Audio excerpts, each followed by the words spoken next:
Continuando, então, a segunda parte desta aula, a questão do duplo papel do Estado. Lembrem-se, eu tinha falado aquela palavra aquiescência. É quando tu aceita determinada autoridade, é uma questão básica da ciência política. E como eu falei para vocês, tem a dupla via do Estado. A via coercitiva, policial, exército, enfim. E a dominação pela questão da direção da camada dirigente. Vocês nunca pensaram por que camada dirigente? É ela que dirige. Esta é basicamente a ideia. Então, uma coisa importante de ser dita é que ele acredita que não há uma direção política clara, pelo menos, sem um mínimo de consenso. Qualquer forma social, qualquer maneira de organização social, precisa-se deste consenso mínimo para que as coisas andem e não degenerem numa guerra de todos contra todos. Enfim, algo que impossibilite o andamento normal de um Estado moderno. Quais são, então, os aparelhos privados de hegemonia? Né? Esse é um nome vulgar que a gente chama, mas é um nome dado, tá? Para os aparelhos privados. Então, eu, nas minhas palavras, digo que é uma rede de instituições culturais que é essencial no campo da reprodução das ideias. Vamos por, talvez, ordem cronológica, né? Quem era que fazia, não só na Europa, mas também no Brasil, vocês estudaram isso, ou pelo menos talvez estudem, né, mas estudaram isso um pouco na formação da sociedade brasileira, né, é a igreja. A igreja, ela teve um aspecto essencial, né, pensando, por exemplo, pelo menos eu, né, e a minha visão do cristianismo a respeito da nossa cultura ocidental, para colocar e para imprimir um conjunto de valores extremamente importantes. Até alguns séculos atrás, que não é nada em termos históricos, era a igreja que fazia inclusive a formação, a alfabetização das nossas crianças, né? Então, a igreja ela tinha um papel extremamente relevante. Hoje a gente pode questionar, professora, o mesmo papel que você tinha 100, 200 anos atrás? Eu acredito que não.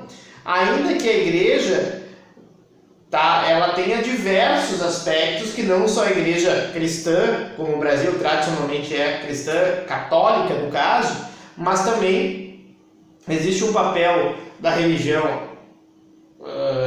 cristã dos neopentecostais, a influência dos pastores, por exemplo, a influência dos rabinos na religião judaica. E aqui não é dizer se é bom, se é ruim, né, pessoal, mas somente para vocês compreenderem como estes aparelhos privados de hegemonia exercem ideologia. Né? Hoje algumas pessoas gostam de dizer, mas no meu governo não tem ideologia, aqui só tem ciência. Pessoal, a própria noção de ciência é uma questão ideológica. Né? Ciência versus religião, por exemplo, para a gente falar um debate sobre a questão da pandemia no país, é um debate ideológico. Não existe, dentro da ideia de neutralidade humana, sempre tem ideologia. O ser humano é dotado, ele é um ser humano, como diria o Aristóteles, um animal político, sempre há ideologia. Ainda que, por vezes, a maneira como ela é interpretada pode ser, inclusive, dentro do marxismo, uma maneira negativa, né? Os meios que se impõem da elite às outras pessoas, tá? Mas vamos lá, vamos continuar falando de aparelhos privados. Depois da igreja, tu tem quem? Tu tem a escola. A escola, ela vai ser um elemento essencial na compreensão de socialização, de formação, de criação de consensos. Inclusive, vocês viram isso de Durkheim, tá? A questão da socialização das crianças, enfim. Então, esse aspecto, ele é essencial, porque a gente pega ainda uma idade do ser humano, que é uma idade que ele está mais receptivo, digamos assim, a receber uma rede cultural, a receber uma série de ideias dominantes, né? Então é na própria escola onde se aprende muitas vezes o que é certo, o que é errado, a maneira como a gente internaliza os nossos valores. Então, por exemplo, a gente internaliza nas crianças hoje num sistema capitalista que é não só normal, mas como é bom ser um trabalhador, ser um operário, muitas vezes alguns governos querem reforçar isso, o ensino médio tem que ser somente um elemento de reprodutor, né? Uma mão de obra reprodutora ali, tu pega, internaliza as questões que vai servir no mercado de trabalho realmente mais adiante, mas tu, por exemplo, história não serve, né? Justamente isso é uma questão ideológica, para tirar, talvez, dos jovens uma ideia de pensamento um pouco mais crítico. E a sociologia também entra nesse debate aí no ensino médio, então vocês sabem dessa importância. Nós temos também os sindicatos, tá? Que eram mais comuns ali no início do século XX, mais comuns à época. Não eram mais comuns, me explicitei mal, mas eu acho que a importância política sindical ela já foi maior no passado. Pelo menos essa é a minha visão, que é a mesma que eu tenho dos partidos políticos. Até o Gramsci faz uma ideia de que o princípio moderno é o partido político. No caso dos partidos comunistas, talvez, ele idealizasse, mas o partido como uma formação, uma construção histórica importante de agregação numa luta. Então os partidos políticos e os sindicatos, eles fornecem elementos da ideologia, mostrando, por exemplo, movimentos de luta, no caso do sindicato, por menores jornadas, por ideais de justiça, digamos assim, na relação capital-trabalho, e os partidos políticos, talvez de uma maneira ainda maior, mais abrangente, se coloquem em todo um modo de colocar uma chamada até totalidade, e aí a gente tem que tomar um cuidado com isso. Do Verger fala sobre isso nos partidos políticos. Não se esqueçam que eu sou, talvez no campus, um dos professores mais especialistas em partidos políticos, então já dei disciplina sobre isso, então sei do que falo. Os partidos políticos mais antigos, ou mais antigamente, forneciam elementos extremamente importantes nessa questão do fornecimento de ideologias. Agora, os meios de comunicação é algo relativamente novo, tá? Por exemplo, ainda era raro, mesmo na Europa, imagino que a maioria das pessoas tivesse na década de 20 rádios. Televisão nem pensar, existia o cinema, mas era cinema e tal, não era a televisão como a gente conheceu hoje, como as nossas gerações conheceram. Então os meios de comunicações evoluíram de tal forma que eles foram essenciais nessa reprodução, algo que nem estava muito presente, talvez na obra de Gramsci, talvez o exemplo mais clássico dos meios de comunicações, inclusive da comunicação dos revolucionários.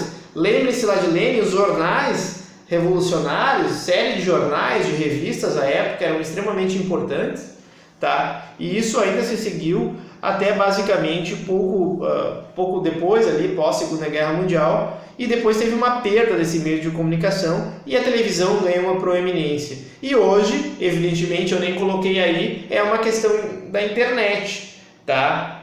Ou pelo menos da maneira como se coloca e como a gente pode pensar, será que realmente a internet ela fornece uma ideologia ou somente ela explana as ideologias dessas instituições aqui, que essas sim retêm uma ideologia, né? Porque a internet é alguma coisa ampla, né? Facebook, Instagram, Orkut, já ia falar Orkut, claro, mas Orkut teve essa época também, mas enfim, agora é o Twitter. Enfim, pessoal, só que tem uma diferença.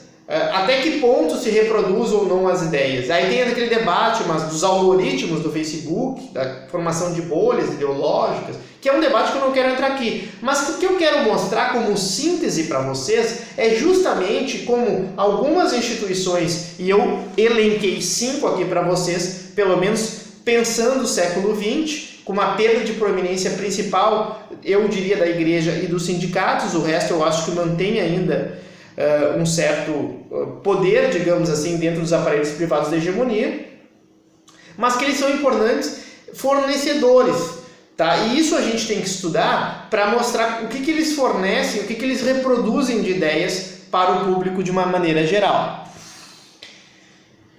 Também a gente vem, né, falando sobre essa questão de ideologia, e a gente tem que citar uma questão importante em relação e frisar essa diferença entre o autor anterior, Lenin, e Gramsci. Bom, para começar, o Gramsci, ele não esteve, ainda que foi membro fundador do Partido Comunista, mas ele não esteve em nenhum momento dentro de uma liderança da Itália comparativamente a Lenin, que toma literalmente o poder no final de 1917, passa por uma guerra civil e a partir de 1921 começa então a não só controlar a Rússia, por assim dizer, mas também exercer esse papel de líder revolucionário que, infelizmente, né, para o Gramsci, obviamente, ele não pôde exercer essa mesma influência. Então, em termos de influência política no seu país, nem se compara, tá, pessoal? Até mesmo intelectual, porque o Lenin,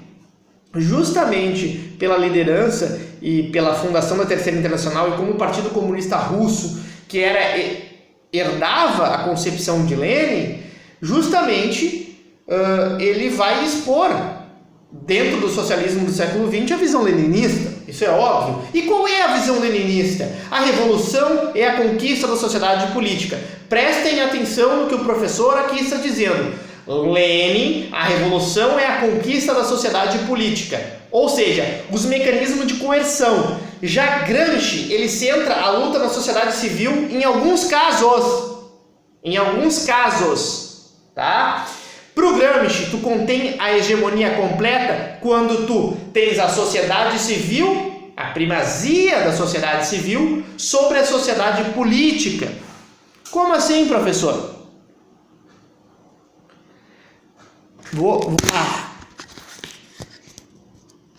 Perdão, tá? Deu um problema técnico aqui no cameraman. Voltando aqui, uma questão que eu quero falar para vocês. Lembrem-se das minhas aulas de Lenin, ou voltem aí no YouTube, vocês estão ouvindo agora pelo YouTube, voltem, e mostrem o que eu disse em relação a toda a construção da divisão de mundo de Lenin. Lenin perdeu um irmão no final do século XIX, na luta contra o czarismo. O Lenin era muito duro no sentido de que ele não enxergou, e isso o professor, o vosso professor aqui, falou isso para vocês. Então também é um pouco injusto às vezes atribuírem, e realmente Lenin, quando tu vê a biografia de Lenin, já estavam os germes do stalinismo ali sim, mas também tem que ser compreendido o contexto social da Rússia czarista do final do século XIX. Literalmente, se tu fundasse um jornal como foi o Lenin, tu ia mandado para a Sibéria, pelo amor de Deus. Então Lenin conheceu essa vida dura e ele achava que a revolução tinha que ser então por essa via, tá? Pela via da violência, pela via do assalto ao Estado, a tomada de poder de uma maneira violenta. Ele fala isso claramente em Estado da Revolução. Olha, gente, a revolução tem que ser violenta. Ele já sabia dessa concepção social-democrata de Kautsky, por exemplo, de Bernstein, por exemplo, de dizer, não, mas vamos conquistar, principalmente, ele discute isso em Estado da Revolução, pelas vias democráticas, pelas vias de conquista do parlamento. Ele diz que o parlamento, eles são só uns tagarelas, não servem para nada. Lenin tinha um profundo desapreço pela democracia burguesa. Já Gramsci pensa um pouco diferente. Mas antes de chegar também nesse ponto nefrálgico, é interessante pensar que como é importante essa conquista do Estado por meio da hegemonia. Um exemplo que eu dou é, muitas vezes, quando se fala sobre benefícios ou não de trazer uma empresa privada dentro de um país, tu sempre, digamos assim, os intelectuais da burguesia, os intelectuais do capitalismo, que defendem a manutenção do capitalismo, eles vão dizer, não, mas é bem-vindo, vai gerar impostos, vai gerar arrecadação, enfim. E não é uma... Veja bem, e é totalmente aceito dentro da estrutura burguesa, de tipo de pensamento. E muitas vezes a gente pensa nisso, né? Crescimento econômico, a empresa tem que estar bem, etc. E às vezes a gente também não pensa um pouco em consequências talvez negativas, né? Eu tô dizendo isso para mostrar para vocês como muitas vezes os setores dominantes e a hegemonia dominante, ela coloca questões que são do interesse dela e exclusivamente dela para dizer que é do povo. Um exemplo que eu dou muito claro é o caso brasileiro, quando se pensa qualquer reforma tributária, e um dia talvez eu vou falar com tributação sobre vocês, para vocês entenderem um pouquinho mais sobre isso. Me cobrem lá talvez na disciplina um dia, para mim poder falar sobre isso. Eu gosto de falar sobre isso e muitas vezes não tenho espaço nas minhas disciplinas. Mas o que é basicamente? Não aumenta imposto, o povo não aguenta mais. Vem cá, quem disse que todo mundo é povo? Vem cá, quem disse que todo mundo paga a mesma carga tributária? Isso é uma mentira, mas eles se colocam, né, que aquilo é bom para todo mundo, quando não é. Então essa é uma maneira muito clara de qualquer elite, de qualquer camada dirigente, diríamos assim, colocar como se fosse um benefício para todos, quando é um benefício para aquela classe social. Ok? Vamos dar um tempinho aqui, pessoal, vamos dar um intervalinho para me molhar a garganta e voltamos com a outra parte da aula.